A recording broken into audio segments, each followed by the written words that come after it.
वहीं इजरायल के गैलिली पर हमला हुआ। पश्चिमी गैलिली पर 30 रॉकेट दागे गए हैं। जी हां, सभी हमले नाकाम करने का दावा किया गया है।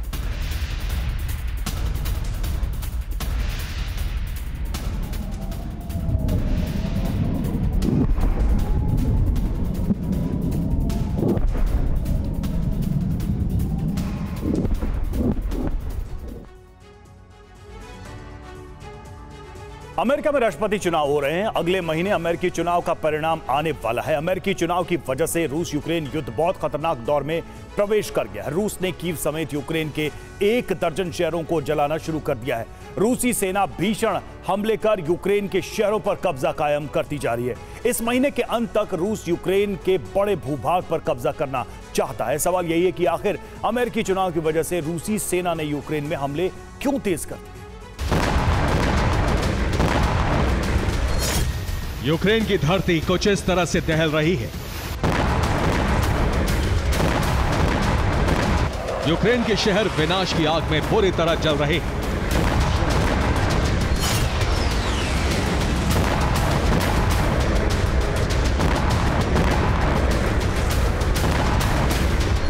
यूक्रेन की धरती पर विनाश का नया दौर शुरू हो गया है।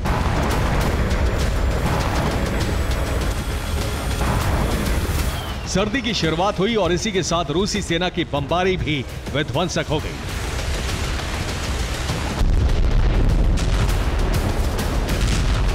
ओदेन सेना यूक्रेन में 1 दर्जन फ्रंट पर जबरदस्त हमले कर रही है।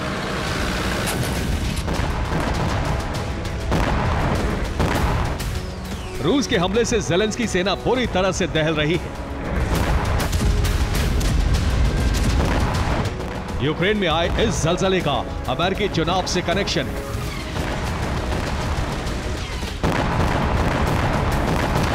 अमेरिका में चुनाव की तारीखों के नजदीक आने पर यूक्रेन जंग और भीषण हो गई है।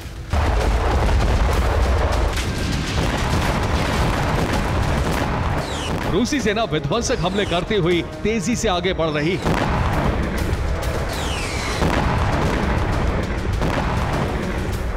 रूसी सेना यूक्रेन की ज्यादा से ज्यादा जमीनों पर कब्जे करना चाहती है।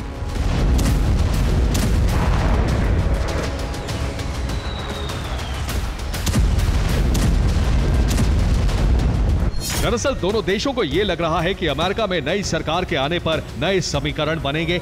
ऐसे में अगर समझौते की बात आती है तो जिसके कब्जे में जितनी ज्यादा जमीन होगी उसकी सौदेबाजी उतनी मजबूत होगी। यही वो बात है जिसकी वजह से रूसी सेना ने यूक्रेन में विनाश का नया दौर शुरू कर दिया है। रूस ने डोनेस्क में जबरदस्त हमला करते हुए हिरनिक शहर पर कब्जा जमा लिया। डोनेस्क में रूस के Su-34 ने फैब 3000 बमों की बरसात की। डोनेस्क में रूस की बमबारी की वजह से यूक्रेनी सेना की 1 प्लाटून और 10 हथियार खत्म हो गए।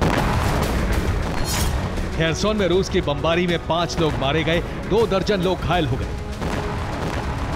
कुपियांस्क में रूसी फौज ने यूक्रेन के हथियार गोदाम को जला दिया। ज़ेपोरिजिया में रूसी सेना ने भीषण हमला कर 3 गांवों पर कब्जा कर लिया। रूस के हमले सिर्फ यूक्रेन में ही तेज नहीं हुए हैं, बल्कि कुर्स्क में भी यूक्रेनी सेना पर विध्वंसक वज्रपात हो रहा है।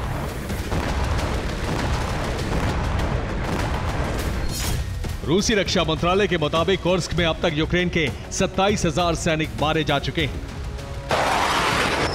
सैन्य संहार का यह आंकड़ा हर बीतते दिन के साथ बढ़ता जा रहा है। कुर्स्क में रूसी सेना के साथ साथ उत्तर कोरिया के हजारों सैनिक भी रूस के लिए जंग लड़ रहे हैं।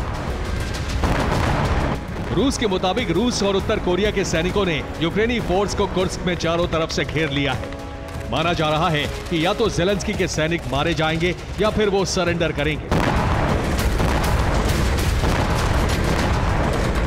ज़ेलेंस्की और उनकी सेना के दिमाग में भी इस वक्त अमेरिकी चुनाव और उसका आने वाला परिणाम चल रहा है। यही वजह है कि उसने भी रूस के अंदर हमले का स्केल बढ़ा दिया है।